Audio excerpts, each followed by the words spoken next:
Hey everyone, welcome back to another YouTube video, and in this quick tutorial I'll show you how to follow and unfollow Pinterest boards so you can customize your feed with the ideas that you love. First, log into Pinterest and browse a board you're interested in. You can find boards by searching for a topic or visiting someone's profile. Then, to follow a board, simply tap the follow button and at the top of the board. Now all new pins from that board will appear from your feed.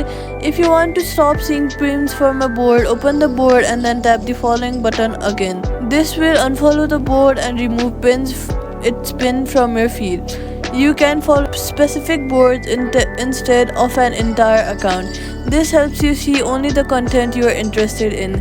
And that's how you follow and unfollow boards on Pinterest. If this tutorial helped, make sure to like, subscribe and check out my other Pinterest tips. Thank you guys so much for watching, and I'll see you guys